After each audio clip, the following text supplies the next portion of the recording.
Hello, welcome back to Wednesdays with Finn. Today's gonna be a doozy, so we're just getting into it. Also, if you want scripture references for everything that I'm talking about today, it's the entirety of 1 Kings and the first half of 2 Kings. Do you remember how last time I talked about the split of the two kingdoms into Israel and Judah? Well, today we're going to talk about Israel, and we're going to talk about the influence of Jeroboam. Be prepared, because Jeroboam, like herpes, does not go away. Like, you may think that you got rid of him, but no, he just blooms again. Throughout this video, you're going to hear me say the phrase, "This king did evil on the side of the Lord," and you can basically take that to mean that, oh, he followed in the line of Jeroboam.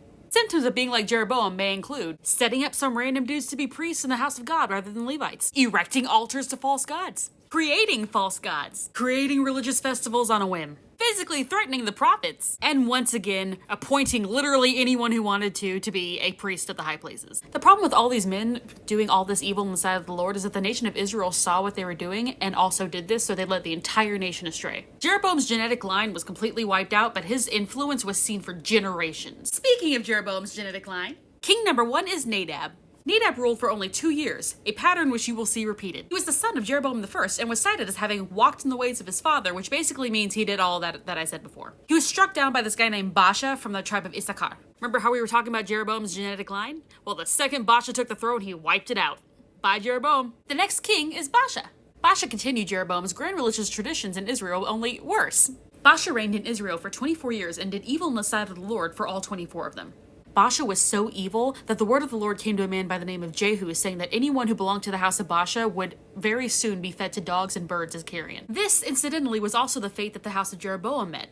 Baasha himself was fine, he lived out the rest of his reign without too much incident, and he was succeeded by his son. The next king is Elah. The thing about following the tradition of Jeroboam is that you also tend to meet his fate. Just as with Jeroboam's son Nadab, Elah only reigned for 2 years. Side note, can I please have a Game of Thrones style series where we talk about like all the different coups that happened in the nation of Israel? Okay, thanks. Speaking of coups, Elah reigned for only 2 years before this guy named Zimri, who was in charge of half his chariots, basically just straight assassinated him. Elah had been getting drunk at his housekeeper's place, and then Zimri heard, oh my goodness, the king is like just on the floor drunk right now. Let me just go over there and kill him. This makes Zimri our next king. Again, as it happened with Jeroboam, Zimri then kills off any blood relative that Elah has. So now the house of Baasha is gone and the house of Jeroboam is gone. You may be asking yourself, did Israel finally turn back to God at this point? The answer is hex no. What kind of movie do you think you're watching here? Zimri only reigned for 7 days. Here's the thing though, what he lacked in longevity, he more than made up for in drama. The army's camped out at Gibbethon, right? And they hear that Zimri has taken over Israel and they are not happy about it. The army's like, hey, do you know who we want to be the king?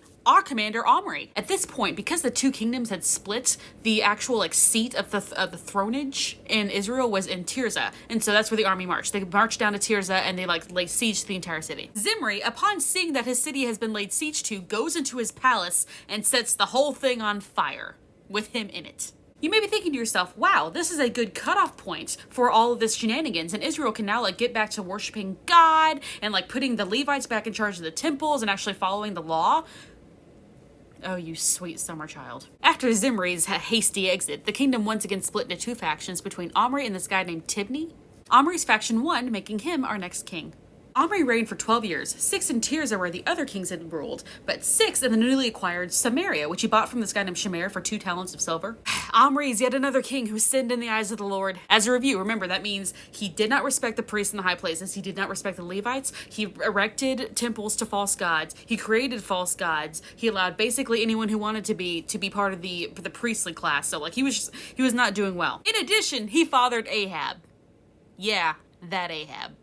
I will, in all likelihood, talk about Ahab in a different video, but just suffice it to say he was the worst. Actually, no, he wasn't, because he was married to Jezebel, who very firmly takes that crown. Some highlights include persecuting Elijah, setting up the Asherah poles, doing away with God more or less completely and just straight up worshiping Baal, stealing some guy named Nadab's vineyard for seemingly no apparent reason, setting up the temple of Baal in Samaria, setting up the altar of Baal in Samaria, rebuilding Jericho, and letting the king of Assyria, Ben-Hadad, live. Ahab then died horribly, and I'm not mad about it. Y'all, we are only halfway through the kings of Israel, but y'all gonna have to tune in next week because I can't do this anymore.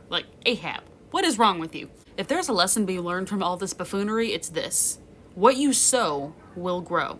So be careful what you sow. In each case, whenever a king is cited as having done evil on the side of the Lord, he is said as having followed in the line of Jeroboam. There's a saying that what the parents allow, the children will do to excess, and that is precisely what happened with Jeroboam and everyone who followed him. If you want to avoid your own dynasty of buffoonery, you need to make sure you keep in covenant with the Lord. Because without that, you end up with this entire mess as your legacy. Tune in next week as we talk about King Ahaziah, but until then, stay safe, make wise choices, and happy Wednesday.